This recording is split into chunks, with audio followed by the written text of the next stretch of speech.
मैं हूं आपका दोस्त आमिर विलायत और आप देख रहे हैं लर्न फॉर लाइफ। आज की कहानी दो दोस्तों की कहानी है जो कि एक साथ पढ़ा करते थे। तालीम मुकम्मल करने के बाद दोनों अपने अपनी जिंदगी में मगन हो जाते हैं, दोनों अपनी अपनी नौकरी करने लगते हैं। दोनों की अचानक 10 साल बाद मुलाकात होती है। तो एक दोस्त दूसरे दोस्त को बताता है कि यार मैं फलां कंपनी में जॉब कर रहा हूँ, और दूसरा दोस्त बताता है कि मैं तो अब बहुत ही कामयाब बिजनेसमैन हो गया हूँ और मेरे तो अब बहुत सारी बिजनेस चल रहे हैं, अल्हम्दुलिल्लाह मैंने बहुत तरक्की की। जो गरीब दोस्त होता है, जो नौकरी कर रहा होता है, वो परेशान होता है और कहता है यार मुझे बताओ कि तुमने ये तरक्की कैसे की। तो जो अमीर दोस्त होता है वो कहता है कि मुझे एक दिन एक बुजुर्ग मिले और उन्होंने मुझे बताया कि यार ये चिल्ला है 40 दिन तुमने करना है, इस तरीके से करना है, अगर तुम ये करोगे तो इसमें से एक जिन निकलेगा, तो जो जिन हाजिर होगा उसको जो तुम काम कहोगे वो तुम्हारे काम कर देगा। मैंने वो चिल्ला किया और जिन वाकई हाजिर हुआ। अब मैं रोजाना उससे कहता हूँ मुझे इतनी दौलत चाहिए, इतना सोना चाहिए, वो मुझे दे देता है। तो मैंने इस वजह से बहुत तरक्की की। जो गरीब दोस्त होता है उससे कहता है यार मुझे भी ये चिल्ला बताओ ना, मैं भी ये करना चाहता हूँ, मैं भी अमीर होना चाहता हूँ। तो जो अमीर दोस्त था वो कहता है कि अच्छा ठीक है, मैं आ जाऊं, मैं बताता हूँ। उसको पूरी डिटेल समझाता है कि ऐसे ऐसे तुमने ये चिल्ला करना है और इसके बाद जिन हाजिर होगा उससे जो तुम कहोगे वो तुम्हारी बात मानेगा और सारे काम पूरे कर देगा।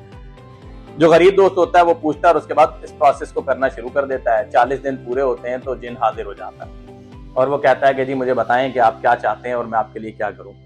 तो जो गरीब दोस्त होता है वो कहता है कि मुझे कुछ नहीं चाहिए, ना सोना चाहिए, ना दौलत चाहिए, कुछ भी नहीं चाहिए, बस ऐसा करो मेरे दोस्त के पास जितनी दौलत है, जितना सोना है, सारा गायब कर दो, इसको वापस गरीब कर दो। वो जिन जो है वो उसके दोस्त की सारी चीजें क्या कर देता है, गायब कर देता है। मोरल ऑफ द स्टोरी ये है कि हमारे पास बहुत सारे अपने ऐसे दोस्त जो हमारे साथ उठते हैं, बैठते हैं, हमारे साथ खाते हैं और हम ही से हासिल होते हैं, हमारे साथ ही बैठ कर क्या नाम है वो दुख में मुब्तला होते हैं। ये हर दूसरी जगह का मामला हो गया है। लोग अपने रिश्तेदारों को तरक्की करता बर्दाश्त नहीं करते, अपने दोस्तों को तरक्की करता बर्दाश्त नहीं करते। हमारे दीन ने हसद को बहुत बड़ा एक अलमिया करार दिया है कि अल्लाह ताला हम सबको दीन के हसद से बचाए और हमें भी लोगों से हसद करने से महफूज रखे। बहुत दफा लोग बहुत मेहनत करके बहुत कुछ हासिल करते हैं और हम लोग बैठकर उसकी नजर लगाते हैं कि जी इसने ये सब कैसे हासिल कर लिया। हम उसके पीछे उसकी एफर्ट्स नहीं देख रहे होते, उसके पीछे उसकी मेहनत, उसकी तरक्की नहीं देख रहे होते कि उसने कैसे ये सब क्या नाम है हासिल किया है। तो खुदारा किसी के बारे में भी गलत गुमान मत रखें, उसकी मेहनत के लिए उसकी तारीफ करें, उससे हासिल मत हों और खुद तरक्की करने के लिए खूब मेहनत करें।